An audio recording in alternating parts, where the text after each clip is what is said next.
On 27 September 2014, India's Prime Minister Narendra Modi proposed an International Day of Yoga at the United Nations General Assembly.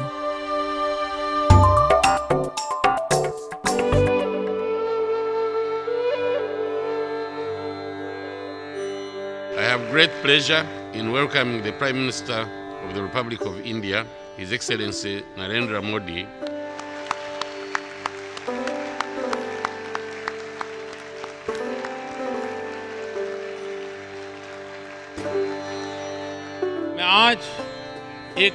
Today, I would like to draw your attention to another subject. When we talk about climate change, when we talk about holistic healthcare, when we talk about unity with nature, when we talk about getting back to basics, I would like to say something special about this subject. Yoga is our ancient, traditional, and invaluable gift.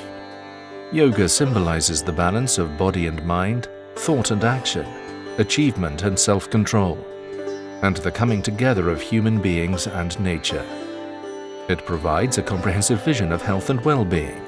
It is not merely physical exercise, but also a means of building harmony within oneself and with the world and nature. Yoga aims at transformation of our lifestyle, and its awareness can help us in our struggle against climate change. Let us work towards making a beginning in this direction with an International Day of Yoga.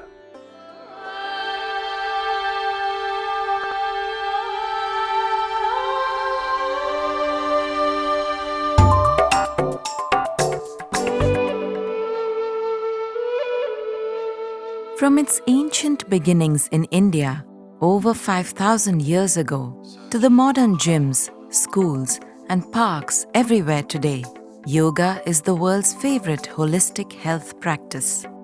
Yoga helps millions of people achieve health, well-being, balance, harmony, and real inner peace and happiness. Yoga transcends religious, geographical, ethnic, and racial boundaries and helps us all become healthier, calmer, and more harmonious human beings, building a more sustainable and peaceful planet. But what really is yoga, and how does one practice it? Can yoga really bring us into harmony with our deepest selves and nature?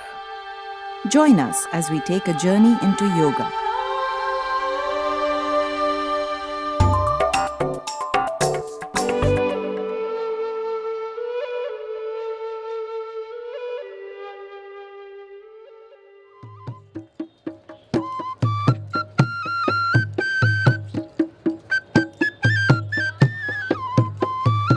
Every year in February, thousands of people from all over the world make their way to one of India's most sacred sites at Rishikesh in the Himalayas to experience, learn, and share yoga.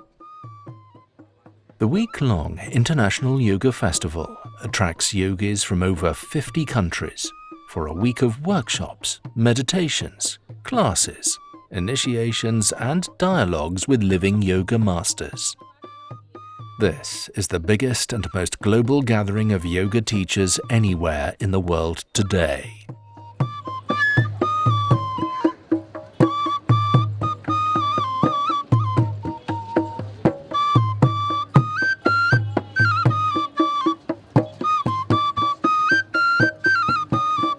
When I came to India, I learned what yoga really means as a union.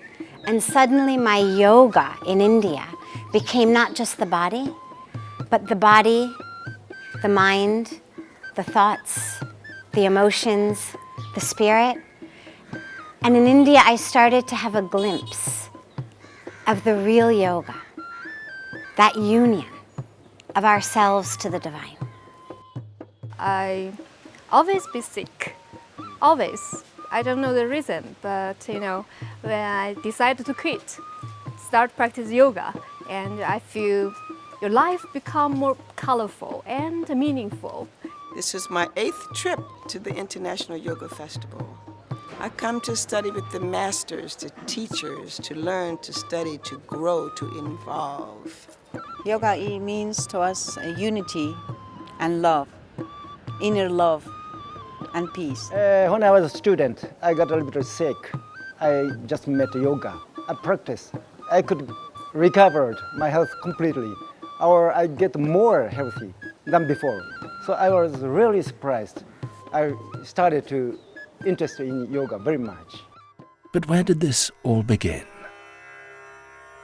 Human beings have always struggled to live in harmony with nature, as our needs have often gone against what is best for the planet or for each other. Somewhere in India's long history, the desire for a harmonious relationship between the human being and nature turned inwards. This inner journey came to be known as yoga. The origins of yoga can be found over 5,000 years ago in the Indus-Saraswati Valley civilization. Archaeologists discovered carvings, seals, and artifacts displaying yoga-like practices, poses, and greetings, similar to those found later in the depictions of Pashupati, Rudra, and the god Shiva. Shiva is considered to be the first and original yogi who taught mankind the art and science of yoga. This connection can still be seen in the sadhus, yogis, and mystics traveling across India, Tibet, and Nepal.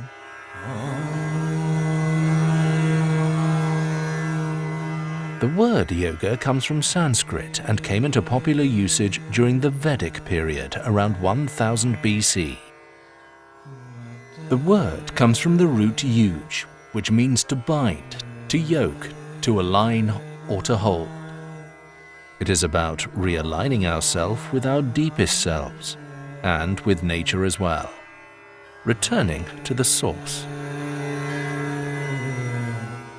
Yoga's philosophy has its origins in Sankhya philosophy, which describes the universe as a duality between Purush and Prakriti, or consciousness and nature. Yoga was well known across India and began to appear in Vedic scripture, particularly the Upanishads, as well as in Buddhist and Jain teachings of that age. The Upanishads speak of 4 types of yoga practices: mantra, or the repetitions of sacred sounds; laya, or devotional connection to a higher being; hatha, or the channelization of internal energies; and Raja Yoga, or what came to be known as Dhyan or Ashtanga Yoga. Today, all schools of yoga around the world can trace their origins back to one of these principles. In the 2nd century BC, the teachings of yoga were codified into a written scripture known as the Yoga Sutras of Patanjali.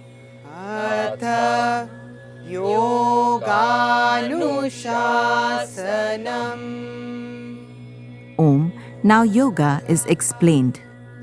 Yoga is the stilling of the modifications of the mind stuff so the seer can see their true and original selves. According to Patanjali, the purpose of yoga is to overcome the attachments to the physical world in order to realize one's true consciousness. According to the Taittiriya Upanishad, the human being is made up of 5 layers or koshas that act in unison. When the koshas are out of balance, they lead to disease, disharmony, and suffering. When brought together through yoga, they lead to a state of perfect health, a meditative mind, and pure bliss. At the core is the physical body or the Annamaya Kosha. Then there is the life force or energy body known as the Pranamaya Kosha. Then there is mental consciousness or the world of the mind known as Manomaya Kosha. Then there is the higher mind or the intuitive discerning mind known as the Vijnanamaya Kosha. And then finally is the ultimate state of being or the perfect blissful state called the Anandamaya Kosha. Prana, which is the life force or vital energy in every living being, moves between all of these layers and keeps them interconnected. To align the koshas together and restore harmony, Patanjali prescribed a system for yogis called Ashtanga, or the eight-limbed path. The first limb is Yama, which guides a yogi in what not to do in the world. The second is Niyama, or what the yogi should do or think in their lives. The third limb is the asanas, or the use of the body, to conduct the pranic energy and still the mind. Today, this is what most people think of as yoga. The fourth limb is pranayama, or the practice of breathing to circulate the prana through the 5 koshas. Prana is the vital energy or life force of the universe, and this practice is critical for well-being and balance. And then you come to pratyahara, which is self-control or the withdrawing of the senses, to remain detached and balanced in the world. The final 3 limbs are called the antarangas, as they are the internal limbs of yoga, the limbs that govern the mind. Dharana is the practice of focusing the mind on a single thought or object. This could be your breath, an object, a word, or an image. Dhyana is the deep state of meditation achieved, where one is evenly aware of the body, the mind, your surroundings, and you are moving towards complete stillness. And finally, the last limb of yoga is samadhi, or the completely absorbed and still mind, where the meditator, the object of his meditation, and everything around him become one. Beyond samadhi, the yogi discovers kaivalyam, or total freedom, and ananda, or pure bliss. If you practice the first 5 limbs diligently, then the last 3 are the outcome. And through this practice, the yogi brings their koshas into perfect harmony with nature and the cosmos. Yoga is dhyana. Dhyana is the beginning of real yoga. So once we meditate, there is a beautiful synergy, and also there is a change within. That change makes us better human being, and better humans make the better society. In India, the government set up a ministry dedicated to India's ancient wisdom knowledge in healthcare called Ayush, and established the Morarji Desai National Institute of Yoga to codify, preserve, document, disseminate, and teach classical and traditional yoga to the world. The Institute offers diplomas and degrees in yoga and manages a network of all teachers, schools, and practices across India and the world. The WHO recognized yoga as a traditional medicine of India, and the Institute has been funded to continue its research and spread the teachings around the world to all member countries. India believes that yoga belongs to everyone, and traditional and classical yoga should be shared with the world in an open and transparent way. The Institute has set up the largest digital library of yoga poses, teachings, scriptures, and techniques. Throughout India's long history, yoga has been integral to everyday life, and most religions and philosophies used its practices in their rituals and methods. In the Middle Ages, 2 great teachers revived the practice of yoga. In the 8th century, Adi Shankara brought the Upanishads and yoga back into popular consciousness, and Gorakshanath of the Nath Sampadaya brought about the revival of Hatha Yoga at around the same time. By the 18th century, the practice of yoga had become more secluded and monastic, and had disappeared from the lives of most ordinary Indians. It was in the 20th century that yoga would see a remarkable revival. Yoga is India's gift to the world.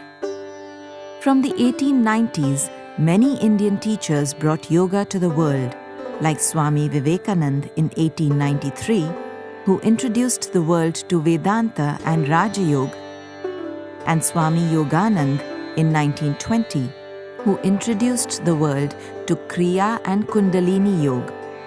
Teachers like Swami Shivanand, Swami Rama, Swami Satchitanand, Swami Kovalayanand, Sri Yogendra Ji, and other great yogis also spread the deeper aspects of yoga around the world. One of the most influential yoga teachers in the 20th century was Sri Krishnamacharya, who was the personal teacher of the Maharaja of Mysore and started giving public demonstrations of Hatha Yoga for the first time in India in the 1930s. His students B.K.S. Iyengar, K. Pattibha Joyce, and his son Desikacharya became three of the leading exponents of yoga and helped spread it around the world. Iyengar Yoga and Joyce's Ashtanga Vinyasa schools became the leading yoga schools in the US and Europe. And in 1965, Iyengar's seminal book, Light on Yoga, became the first global guide to yoga and was translated into 17 languages. I'm very happy that yoga, which was forgotten entirely, now, like mushrooms, it has come everywhere, and at least they have made a beginning, and I am sure when a beginning has been made, after touching the gross, probably they settle in the subtlest as time goes by. Today, yoga has gone well beyond those early pioneers. Teachers like Sri Sri Ravi Shankar, Pujya Swamiji, Baba Ramdev, Swami Niranjan, and Sadguru Jaggi Vasudev are keeping the flame of classical yoga alive around the world.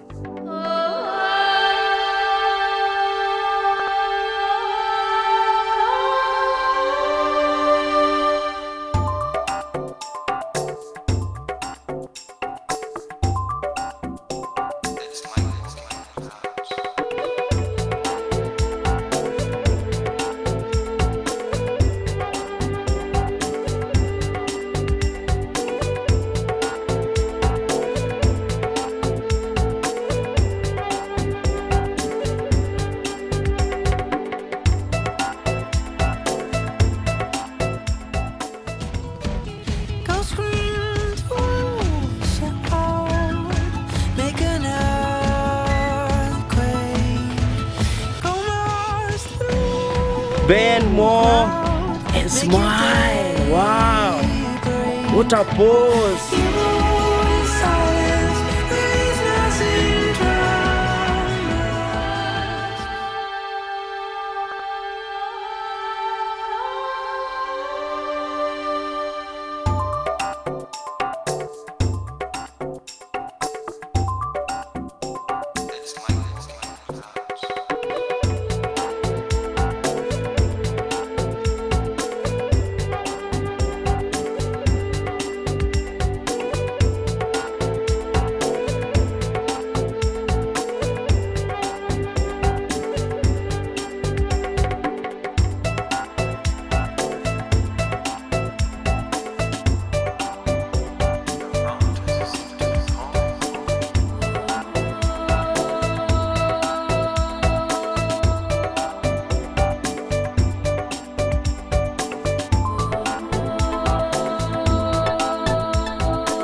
On my mat, I normally think about so many things that give me challenges and so many things in life.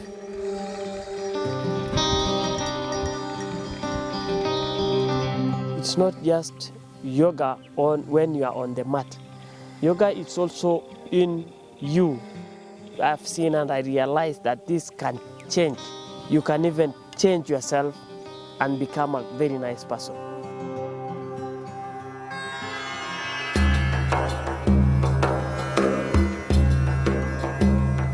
The benefits of yoga are now being recognized by science and mainstream medicine. In India, the healing powers of yoga have been known for thousands of years, and along with Ayurveda, has been critical to Indian healthcare in the prevention of diseases, promotion of higher consciousness, and the management of wellness, to give the practitioner freedom. At India's leading neurosciences institute, NIMHANS, advanced research into yoga, supported by Ayush, has revealed amazing results. They've examined the yoga effects on the brain using MRI. There are some areas of the brain which get better following yoga, and there are some situations wherein when chanting of Om happens, there are areas of the brain which are changed for the betterment of the individual. When you keep chanting Om or any other thing, you read Quran, you read the Bible, when you keep reading it loud, you start resonating in your ears. From the ears, the electrical activity comes down and then it starts ascending up. Okay? As it ascends up, it causes a calming of it. Another leading Indian research institute for the scientific and curative power of yoga is the S. Vyasa University, established by Dr. H. Nagendra, an ex-NASA scientist. A registered center of advanced research in yoga and neurophysiology, accredited by the Indian Council of Medical Research, it teaches yoga, regularly publishes international papers, and runs Arogya Dham, a unique yoga therapy research health home and inpatient facility. Yoga has been clinically proven to reduce anxiety, stress, and substantially affect and improve the activities of the brain and our genes. I had just come out of very severe drug addiction. And I was walking down the street in San Francisco, and there was a big sign that said yoga. And there was a woman teaching. And she started to bend, and she went to where I thought a human being should be able to bend to. Then she just kept going. And she had so much elegance and strength and grace. And really what she had was freedom. Now, I had been stuck in addiction. I was looking for freedom. So she was a physical representation of what I had been looking for my whole life. It was so attractive to me. And I began to practice Vinyasa yoga at that time. The practice of yoga brings about balance, well-being, happiness, and the freedom to live life fully. As more and more people take up yoga around the world today, we may actually see the beginning of a global shift in consciousness, leading to a more balanced and harmonious planet. Yoga practitioners become more conscious consumers, better human beings, more environmentally conscious, and good leaders. This is the power of yoga, and it can only be good for the world. On 11th December 2014, the United Nations passed a resolution making 21st June the International Day of Yoga. 177 nations co-sponsored the resolution, a record in UN history.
Is it true?